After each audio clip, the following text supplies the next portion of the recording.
हर हर महादेव। जय हो सूर्यदेव भगवान की। सूर्यदेव की कृपा पाने के लिए सबसे उत्तम उनके मंत्रों का जाप और सूर्योदय के समय अर्घ देना माना गया है। सूर्य प्रत्यक्ष देवता हैं जिनका दर्शन पृथ्वी पर कहीं भी रहते हुए किया जा सकता है।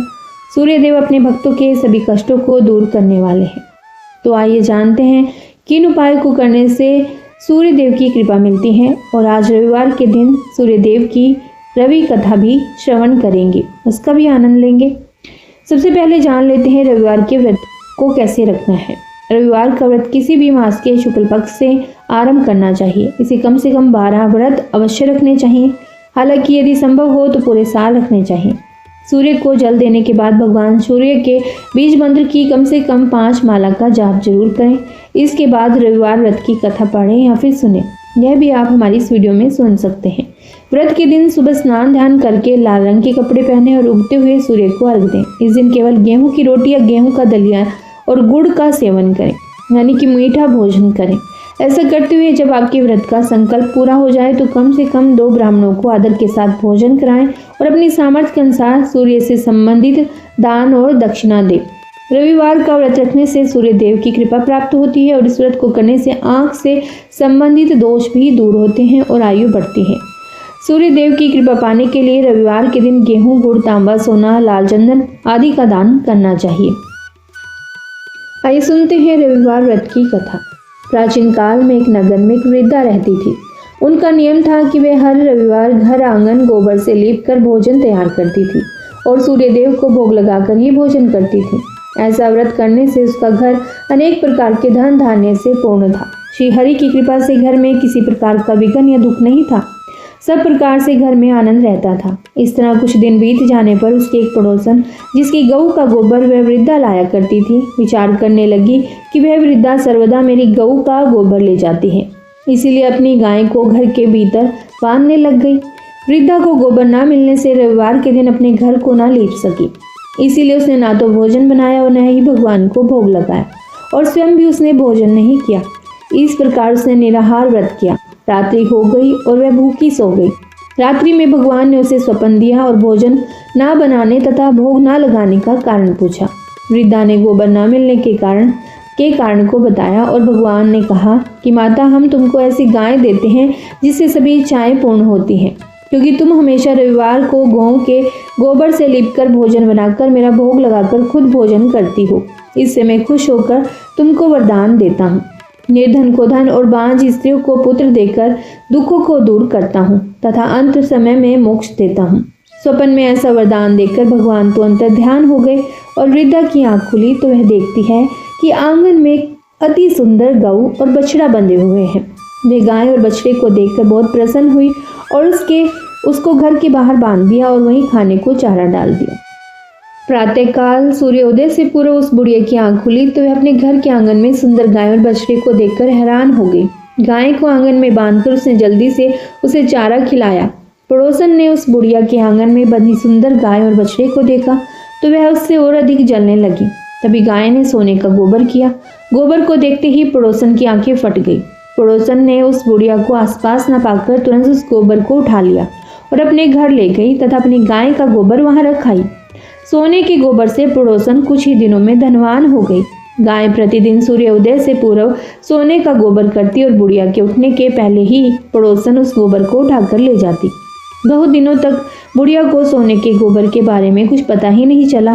बुढ़िया पहले की तरह हर रविवार को भगवान सूर्यदेव का व्रत करती रही और कथा सुनती रही। सूर्य भगवान को जब पड़ोसन की चालाकी का पता चला तो उन्होंने एक दिन तेज आंधी चलाई। आंधी का प्रकोप देखकर बुढ़िया ने अपनी गाय को घर के भीतर बांध दिया। अब पड़ोसन सोने का गोबर लेकर नहीं जा सकी। सुबह उठकर बुढ़िया ने सोने का गोबर देखा तो उसे बहुत आश्चर्य हुआ। उस दिन के बाद बुढ़िया गाय को घर के भीतर ही बांधने लगी। सोने के गोबर से कुछ ही दिनों में वह बुढ़िया भी बहुत धनी हो गई। बुढ़िया के धनी होने से पड़ोसन और बुरी तरह जल भुनकर राख हो गई। अब की बार उसने अपने पति को नगर के राजा के पास भेजा और बुढ़िया के पास सोने का गोबर देने वाली गाय के बारे में बताया। राजा ने अपने सैनिक भेजकर बुढ़िया की गाय लाने का आदेश दे दिया। सैनिक बुढ़िया के घर पहुंचे। उस समय बुढ़िया सूर्य भगवान को भोग लगाकर स्वयं भोजन ग्रहण करने वाली थी। राजा के सैनिक जबरदस्ती गाय और बछड़े को महल की ओर ले चले। बुढ़िया ने प्रार्थना की, बहुत रोई चिल्लाई, लेकिन राजा के सैनिक नहीं माने। गाय और बछड़े के चले जाने से बुढ़िया को बहुत दुख हुआ। उस दिन उसने कुछ भी खाया नहीं और भूखी प्यासी सारी रात सूर्य भगवान से गाय और बछड़े को लौटाने के लिए प्रार्थना करती रही। गाय देखकर राजा बहुत खुश हुआ। सुबह जब राजा ने सोने का गोबर देखा तो उसके आश्चर्य का ठिकाना नहीं रहा। उधर सूर्य भगवान को भूखी प्यासी बुढ़िया को इस तरह प्रार्थना करते देख उस पर बहुत दया आई। उसी रात सूर्य भगवान ने राजा के स्वप्न में कहा, राजन, बुढ़िया की गाय और बछड़ा तुरंत लौटा दो, नहीं तो तुम पर विपत्तियों का पहाड़ टूट पड़ेगा, तुम्हारे राज्य में भूकंप आएगा, तुम्हारा महल नष्ट हो जाएगा। सूर्य भगवान के स्वप्न से बुरी तरह भयभीत राजा ने प्रातः उठते ही गाय और बछड़ा बुढ़िया को लौटा दिया।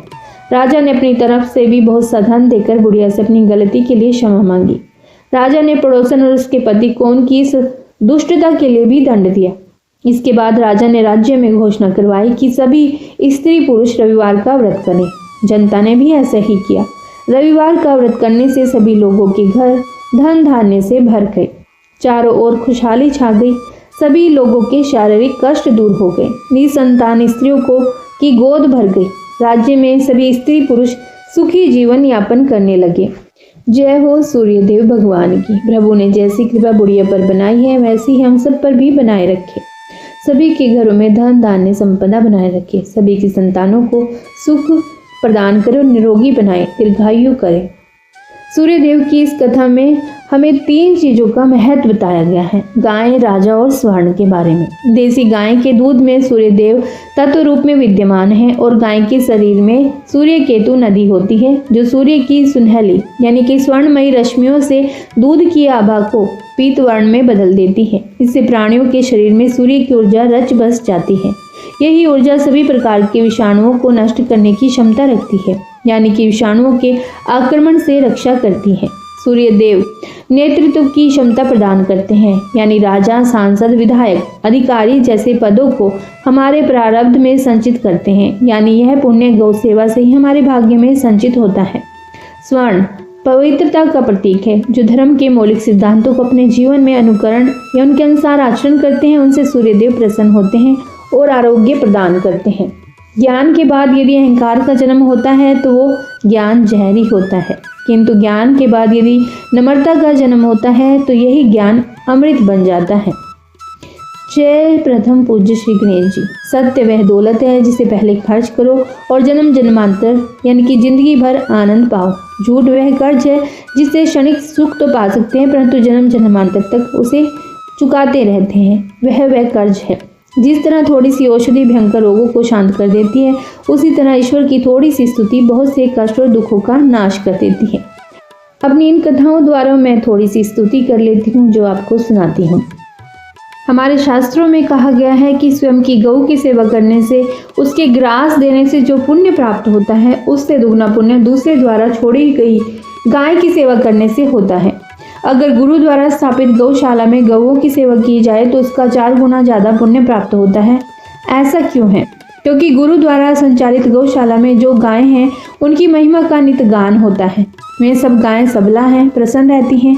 वहाँ आने वाले भक्त गौ महिमा से परिचित होते हैं और वहाँ गाय पशु नहीं माता कहलाती है, इसीलिए 4 गुना अधिक पुण्य है। जबकि अन्य जगह पर जो गायें घूम रही हैं उनको घर में लाकर पूजने से अधिक पुण्य है। अर्थात जहाँ गायें की कोई महिमा नहीं है, यदि गौ ग्रास देने वाला गौ महिमा से परिचित नहीं है तो गायें भी अबला रूप में रहती हैं और सेवा का उतना ही पुण्य प्राप्त होता है जितना किसी पशु पर दया करने का पुण्य प्राप्त होता है। ओम जगदम्बाई च विद्महे पशु रूपाई धीमहि सा नो धेनु प्रचोदयात्। गाय पशु रूप में होते हुए भी जगदम्बा है और यह देवी हमें मोक्ष की राह पर ले जाएगी। किंतु यह तभी संभव है जब सेवक स्वयं को गौ पुत्र मानकर और गौ को माता मानकर उसकी रक्षा एवं सेवा करे और गौ महिमा से परिचित हो। किसी भी गौशाला में दान देकर गौवंश को बचाना चाहिए और देवताओं का आशीर्वाद एवं कृपा प्राप्त करनी चाहिए। साथ ही अपने प्रारब्ध में पुण्य संचित करने चाहिए। यह एक ऐसा पुण्य है जिससे इहलोक में देवताओं से सुख समृद्धि मिलती है और परलोक में स्वर्ग। सर्वदेवमयी यज्ञेश्वरी गौ माता को नमस्कार। यदि यह वीडियो आपको अच्छी लगी हो तो इसे लाइक और शेयर करना बिल्कुल भी मत भूलिएगा और चैनल को भी सब्सक्राइब जरूर कीजिएगा। हर हर महादेव। आइए अब सुनते हैं नारायण भगवान के नाम जाप की बहुत ही प्रसिद्ध कथा। एक विद्वान संत को आदत थी हर एक बात पर यह कहने की कि जय शिव शंकर, ओम नमो नारायण नारायण। प्रभु तेरा शुक्रिया है, तू जो करता है अच्छा ही करता है। उनके चेलों को बड़ा अजीब लगता था हर अच्छे काम और बुरे काम पे ये कहना। उनको चिढ़ सी होती थी। एक दिन महात्मा तुलसी का पौधा लगाने के लिए खुरपे से जमीन खोद रहे थे कि खुरपा उनकी उंगली पर आकर लग गया। खूब खून बहने लगा। उनके चेलों ने जख्म धोकर पट्टी बांधी। संत बार बार बोल रहे थे जय शिव शंकर, ओम नमो नारायण नारायण। प्रभु तेरा शुक्रिया है, जो तू करता है वह अच्छा ही करता है। चेले हैरान थे और कह रहे थे ये क्या अच्छा हुआ कि आपकी उंगली कट गई। अगले दिन गुरुजी एक खास शिष्य के साथ जंगल के अंदर बने माँ काली के मंदिर में दर्शन के लिए निकल पड़े। शिष्य भी साथ था। दोपहर हुई तो गुरुजी ने कहा प्यास लगी, तुमको जाओ थोड़ा जल ले आओ, हम इस पेड़ के नीचे विश्राम करते हैं। शिष्य पानी लेने निकला तो रास्ता भूल गया। शाम हो गई, शिष्य को रास्ता नहीं मिला। गुरुजी वहीं उसका इंतजार कर रहे थे। तभी वहीं एक जंगली आदिवासी लोगों का झुंड ढोल नगाड़े बजाकर वहां आ पहुंचा। उन्होंने विद्वान संत को पकड़ लिया और खुशी से नाचते गाते उनको बांध कर लेकर चल पड़े। संत बार बार बोल रहे थे जय शिव शंकर, ओम नमो नारायण नारायण। प्रभु तेरा शुक्रिया है, तू जो करता है अच्छा ही करता है। वो उनको काली मंदिर ले गए और उनको बोले कि हम हर साल माँ काली को मनुष्य की बलि देते हैं। सुबह आपकी बलि देंगे और आपका रक्त माँ काली भोग लगा लेगी। सारी रात उनको बांध के रखा। उधर शिष्य सारी रात जंगल में डरा सहमा बैठा रहा और गालियां निकालता रहा भगवान को कि तू बेरहम है, तू दया नहीं करता इत्यादि। सुबह हुई, संत को बोला गया कि स्नान करके आओ और ये काला चोला पहनो, आपकी बलि देनी है। संत तैयार हुए और माँ के आगे आकर के बैठ गए। चेहरे पर कोई भी शिकन नहीं थी।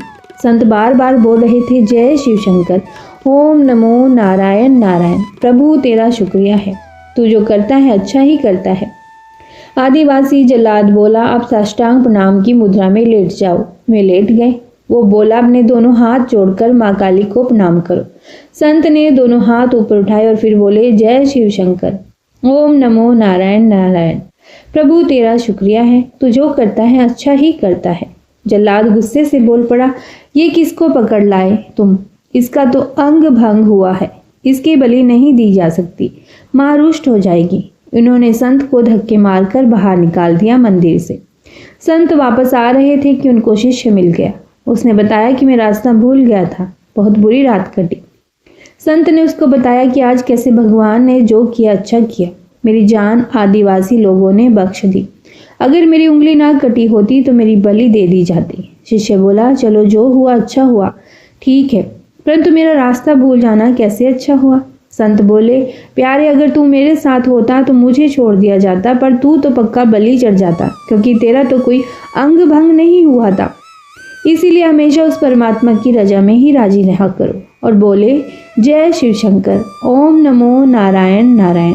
प्रभु तेरा शुक्रिया, तू जो करता है अच्छा ही करता है। अब तो शिष्य भी बोलने लगा जय शिव शंकर, ओम नमो नारायण नारायण। प्रभु तेरा शुक्रिया है, तू जो करता है अच्छा ही करता है। आइए हम सब भी बोलें जय शिव शंकर, ओम नमो नारायण। प्रभु आपका शुक्रिया है, आप जो भी करते हैं अच्छे के लिए ही करते हैं। भगवान की कृपा आप पर सदैव बनी रहे। जगत के पालनहार श्री हरि विष्णु जी और माता लक्ष्मी जी का आशीर्वाद और कृपा आप सब पर और आपके परिवार पर सदा ही बने रहे। आज का दिन आप सभी के लिए शुभ और मंगलमय हो। ओम नमो भगवते वासुदेवाय नमः।